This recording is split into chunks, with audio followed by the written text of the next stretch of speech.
This is Pamela Kuhn, and the curtain is up on Center Stage, the show about the arts and the artists behind their work.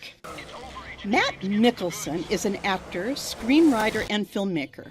A month ago, he was my guest, and we spoke about all things Star Wars, the beginnings of his acting career, and how he has become the director of a series of short films entitled The Han Solo Chronicles. Matt Mikkelsen is quite simply a joy, and he is back with me again on Center Stage today to speak about a myriad of things from Star Wars to movie news. So good morning, Matt, and welcome back. Is the Force with us? Well, you said you wanted to be around when I made a mistake, sweetheart. This might be it. And there we go, kicking off with Han Solo right out of the chute. I love it. I can't help it. So what is cooking in the movie world for you? Well, that's how they say well in Michigan. But my mom's from Michigan. It's that accent is so thick. Yeah. Outside of Saginaw. Detroit. Oh, Saginaw. my God. Yeah, which is outside of Detroit, yeah. She was from Berkeley. Oh, okay. Ended up in L.A., actually. Oh, really? And I always say, why did you leave L.A.? Because they end up... Oh, I thought you were going to say, why'd you leave Michigan? What? Exactly. It was too cold. They go to Los Angeles. They stay until she gets pregnant with me, and then they move to Eastern Oregon. And I always said, for years and years, if only you'd stayed in L.A., I could have had a big career. But anyway. You never know. Anyway, getting back to you.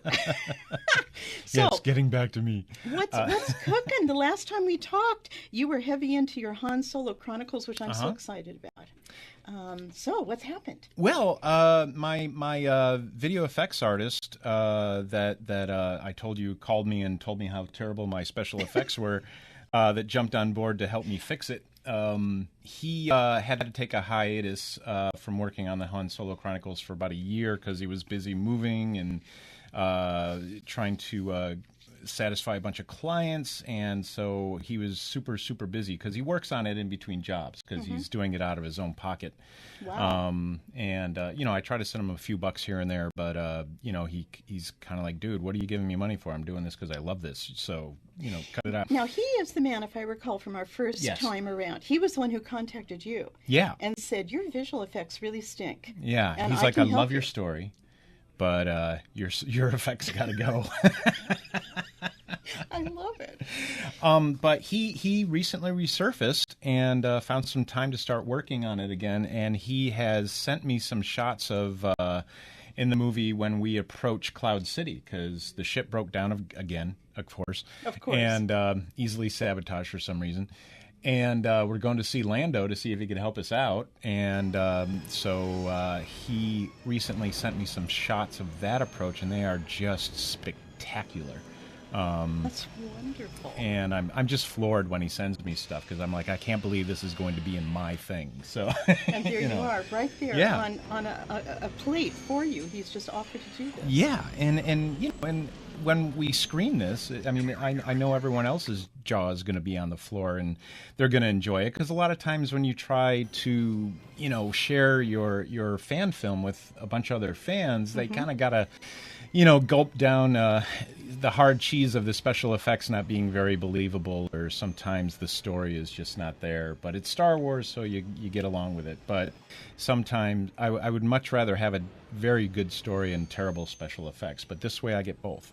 Yeah. So how do you do your storyboarding? How do you come upon the stories? You develop these ideas yourself? Or are these offshoots of other films? I mean, you and I know there are 1,000 films out there about Star Wars in between the moments, filling in the gaps. So where are you taking this? Well, I pick it up 13 years after Return of the Jedi, and Han Solo is a couple of kids. They're around 10, 13 years old. He has a Han Solo. Has a couple of kids. And because they made up after the Battle of Endor, and I assume they got married and had a couple of kids. Who knows?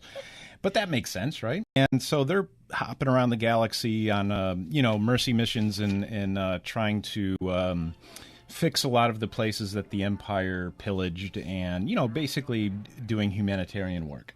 And so he's got the kids with him because it's not dangerous, really. So, but he's also teaching the kids to be self-reliant. Should we shoot first? By all means. Just don't tell your mom. How to do things, how to fly the ship, so they're not, on Instagram all day. So, even there. yeah. But as far as storyboarding, I just kind of pictured in my head ahead of time what it was going to look like. As a filmmaker, I'm able to edit in my head before I do it. If it's really complicated, yes, I'll try and do some stick figures. But I already pretty much have in my head what I think it's going to look like, and then while I was making it, if I found the backgrounds that I wanted, I made it work. Because I was kind of limited on what I could do, because the green screen ships on YouTube only fly a certain way, and the backgrounds that I found on Google Images were only, very few that were detailed enough that I could use. But now that my VFX guy Marcos is on board, he's totally able to open up the imagination flood. So if I have any other ideas of what I wanted to do, because he's just copying the stuff that I did, but making it way better. He's making it realistic as opposed to my cartoony stuff that I made.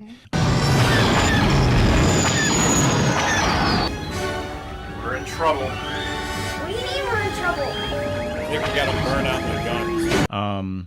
And that is kind of enough for me as far as the wow factor, because it doesn't need to be super spectacular. It just needs to push the story. And we're talking about, you want to do about a dozen of these that are 10 minutes long, was it? We were talking about, or 30 minutes long? The first episode is 30 minutes long. Originally, I cut it up into like 10-minute things, but it worked really well as a 30-minute thing too. And we're going to do some additional episodes with Chewbacca, C-3PO, and a few other new characters, and that takes place a couple of years after the one we already did.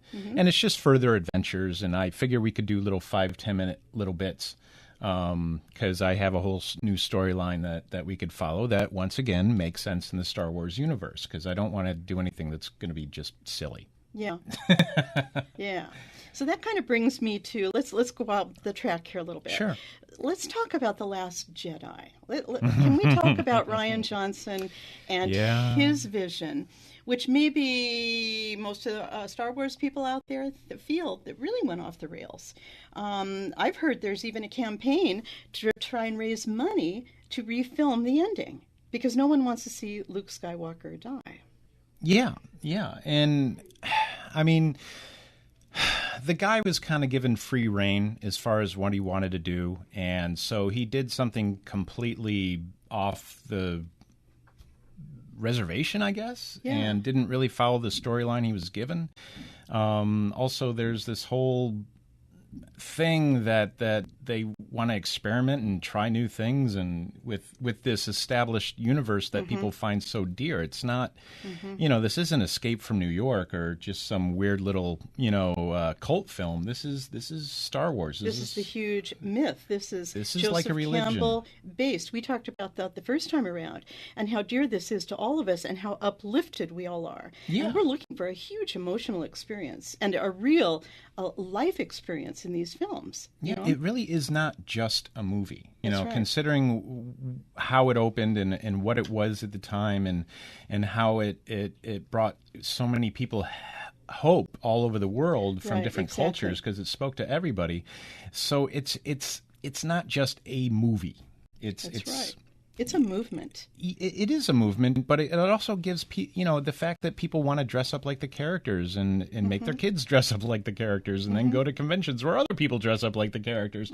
That's really saying something. And if you start messing with that and saying, well, you know what, I want to take Winnie the Pooh and make him a homicidal maniac. That'll be cool, right? No, wrong. It won't, because it's Winnie the Pooh. So why should we mess with something that ain't broke, so to speak? Exactly. We don't experiment with it. Go experiment with something else, So now they've paid a lot of money, like $22 million, to get J.J. Abrams back to film the next installment, which I believe is already in the process of being filmed. And there are all sorts of rumors. I'm sure you and I are online. We're reading all these stories, like maybe Yoda is going to come back as a ghost. And I heard that maybe Luke Skywalker will do the same, which would be pretty exciting. So we'll have their presence. I mean, I'm only hoping, I have no idea. I even heard a couple of rumors, or because sometimes there's these YouTube shows of people that talk about this every day. Exactly. And they have sources in Lucasfilm and a few in Disney, and they hear things, from these people because they're picking their brain a little bit. And this is kind of how they leak stuff too. Yeah. But a couple of these credible sources were talking about how, once again, that they're thinking about remaking it or re-editing it, maybe. They're also talking about putting out there that Luke was force projecting from Tatooine to the Irish island to the salt place. So like he's still around? Possibly. I mean, that would be a good explanation. But the fact that the director of Last Jedi wants you to go back to books and stuff like that to figure out his movie, that's not very good filmmaking. But Agreed. to absolutely. backpedal themselves out of this, that's something else. There's also rumors that maybe Kathleen Kennedy is on her way out because And why would that be? Because she was treating the Star Wars franchise as a franchise of it just being a movie and not it being important to anybody else, and the fans are secondary. Right. Right. Once again, this isn't French Connection 2. This is Star Wars. Right. This is really important. This is sacred, Yeah. It's interesting because I was in London and I actually had dinner with the set designer of Rian really? Johnson from The Last Jedi. And she waxed on very seriously about how the actors love to work with him, and I'm sure they do. But, all the details they went into, the colors of the Red Room, for instance, the change and indirection of characters. And I just couldn't believe it. And everyone at the table seemed to be in Rian Johnson's, camp. And I was the only one who wanted to go back to the original kind of, the goodness in the story. Let's just stay with that. It just works. We want to be able to rely on that. For instance, like when Rey, finds Luke on the island and she gives him the lightsaber and he just throws it over his shoulder. I thought that was so odd. Who would do that? I mean, well, not really. Luke Skywalker, but I mean, in Rian Johnson's world, it was. They changed his, personality and everything, and even Mark Hamill was not happy about that. Yeah. But when you're an actor, you do what the director tells you to, unless you're maybe a Harrison Ford and you've got a lot more weight, and you can. Tell the director to go take a hike. I don't know. When we met the first time, we were talking about the fact that the original Star Wars in 1970.